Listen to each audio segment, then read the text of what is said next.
السلام عليكم ورحمة الله حبيباتي. غبرت عليكم هاد الأيام، سمحوا لي بزاف بزاف، ولكن راني جيت لكم بواحد الوصفة اللي رائعة بزاف بزاف، وصدقوني إلا جربتوها ما غاديش تخفاكم، خصوصا في رمضان السحور ولا الفطور. رائعة بزاف بزاف.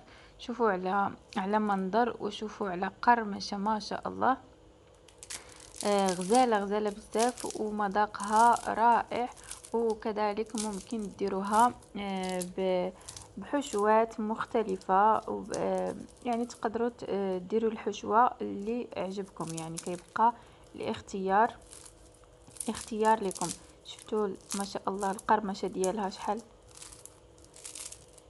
شحال من قرمشة، كتجي رائعة، وان شاء الله تنال الاعجاب ديالكم. نبداو في الطريقه على بركه الله. اول حاجه كنحتاج واحد المقله، كنزيد فيها القليل من زيت الزيتون ونصف بصله مقطعه بهذا الشكل هذا، وكنخلط هذا البصل هذا حتى كيتغير لونه للون البني نوعا ما، وكيتحمر تماما، يعني البصل كينزل وكيتحمر تماما. عاد باش نزيد ليه باقي المكونات. كيف قلت لكم من قبيله، راه هاد الوصفه هذه ممكن ديروها باي حشوه بغيتو، كذلك ممكن ديروها بحشوه الدجاج او الخضر او اي حاجه خطرت لكم على بالكم. من بعد هنا زدت اللحم المفروم. انا هاد الحشوه هذه اللي بغيت نديرها بها اليوم، وكنخلط هذاك اللحم المفروم حتى كينشف تماما، من كيطيب يعني. ومن بعد كنزيد ليه البهارات. هنا زدت الفلفل الاسود والملح والقليل من الكمون.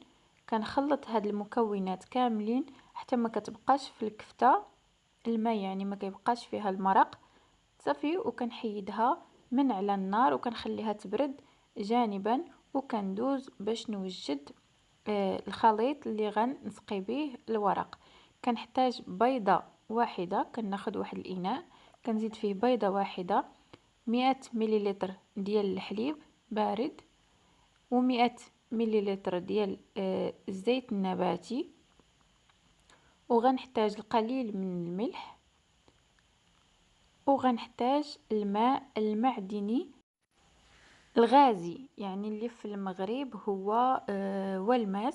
هنا احتاجيت كاس كبير، يعني 200 مليلتر 200 مليلتر ديال الماء المعدني الغازي. كنخلطو بهذا الشكل هذا مزيان حتى كيتجانسوا هذوك المكونات كاملين، وكنحطو على جنب. هانتوما كيف ما كتشوفوا الشكل ديالو كيجي بهذا الشكل هذا. كنخليه على جنب، وكناخذ ورق البقلاوه اللي هو ورق الفيلو. ممكن تخدموا بورق البسطيله حتى هو كيجي رائع، او تخدموا بهذا الورق هذا ورق الفيلو صافي. كناخذ هذاك الورق بهذا الشكل هذا. خديت الورقه الاولى وخديت الزيت النباتي، ضفت القليل الورقه الاولى من الزيت النباتي، دهنتها مزيان، يعني دهنتها مزيان حتى تدهنت تماما. ونزيد الورقه الثانيه تهي نزيد لها نفس العمليه، نزيد الزيت النباتي وندهنها تماما كلها. هاد العمليه هذه علاش؟ يعني الورقتين الاولين كندهنوهم بالزيت، باش كتخلي هي هما اللي كيعطيو هذيك القرمشه اللي شفتو في هذوك البورك او في هذوك الفطائر. يعني هذيك القرمشه هي اللي كتكون في هذوك الورقات الاولين، والورقات الثانيين كندهنهم بالخليط اللي وجدت قبل، يعني اللي شفتو وجدته بالماء المعدني الغازي. هنا زدت الورقه الثانيه دهنتها بالزيت التهيئه، ونزيد الورقه الثالثه، وهنا غنبدا باش ندهن بالخليط اللي وجدت اللي فيه البيض والحليب والزيت والماء المعدني الغازي. هاد الورقات اللي مدهونين كيكونوا هادو لداخل، وهذوك اللي مدهونين بالزيت هما اللي كيكونوا على برا، باش ما تكونش يعني تكون مقرمشه من الداخل، وفي نفس الوقت رطبه من يعني تكون مقرمشه على برا وتكون رطبه من الداخل. هنا زدت الخليط تقريبا 2 ملعقات حتى ل3 المعالق، كندهنهم مزيان مزيان يعني كندهنهم بالفرشاة، ونزيد الورقة الرابعة، ونعاود العملية نزيد الخليط اللي خلطت قبل، كيف قلت لكم 3 ل 4 ملاعق.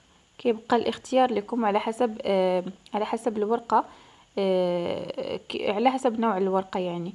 هنا كتدهنوا تماما حتى كتبان لكم راه كلها دهنت، يعني دهنوا الجوانب ديالها كلهم صافي. وكنزيد الورقة الرابعة وندهنها تهيا بنفس العملية، كنحطها بشكل مقاد ونزيد عليها الخليط وندهنها بنفس العملية. هنا كيبقى عاوتاني الكمية ديال الورق اللي بغيتو تستخدموه، كيبقى الاختيار لكم.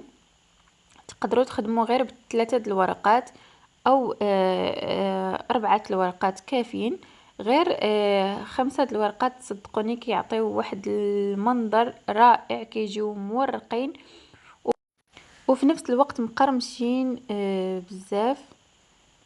صافي هنايا من بعد ما زدت هذيك الورقة الخامسة، زدت الحشوة اللي وجدت معكم قبل، من بعد ما تكون بردات، ضروري انها تكون بردات. زدت تقريبا 1.5 حتى ل2 المعالق في هذه الجهة و1.5 في الجهة الثانية، وخليت الوسط خاوي لانه تما غنقطع منه، يعني غنقسم الورقة لجوج، يعني كل عملية درتوها كتخرج لكم 2 ديال البوراك صافي. وكتلويو بشكل عادي، غير هو ما تزيروهاش يعني بزاف، فقط لويوها بشكل عادي بلا ما تزيروا عليها زعما.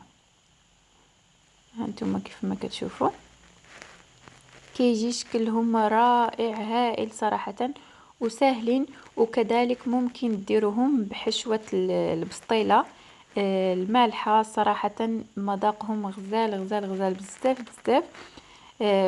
بحشوة البسطيلة كيجيو رائعين، نتمنى انكم تجربوهم حتى بهذاك الشكل. هنا نعاود معكم الطريقة بالنسبة للي ما فهمها يعني بسهولة.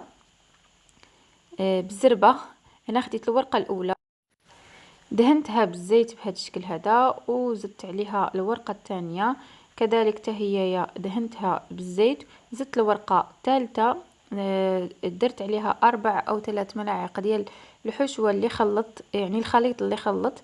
زدت هنا الورقة الرابعة كذلك زدت عليها الخليط اللي خلطت بهذا الشكل هذا، دهنتها تماما. ونزيد الورقة الخامسة حتى هي نفس الشكل، كنزيد عليها الخليط وندهنها مزيان، ومن بعد نزيد الحشوة.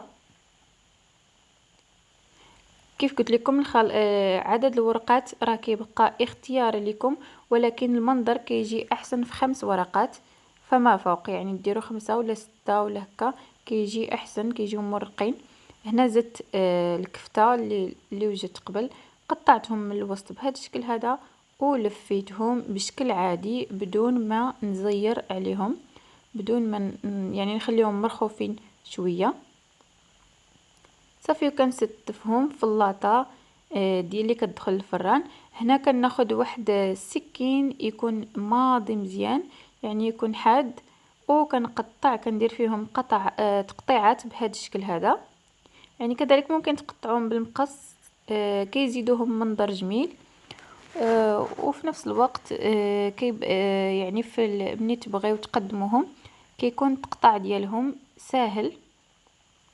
داك الخليط اللي بقى ليا كله غنبقى نسقي به، كل وحده نسقيها من الفوق بهذا الشكل هذا حتى كندوز عليهم كاملين. كيف ما شفتوا راه الورقات يعني الورقات الاولين ما كانوش مسقيين بهاد الخليط هذا. دهناهم غير بالزيت باش ما يجيوش معجنين ويجيو من يطيبوا يجيو مقرملين. هنا الورقه الاولى خوينا عليها هذا الخليط هكا من الفوق باش يعني مني ندخلوها الفران تحمر، وفي نفس الوقت كيزيدها قرمشه ومنظر جميل.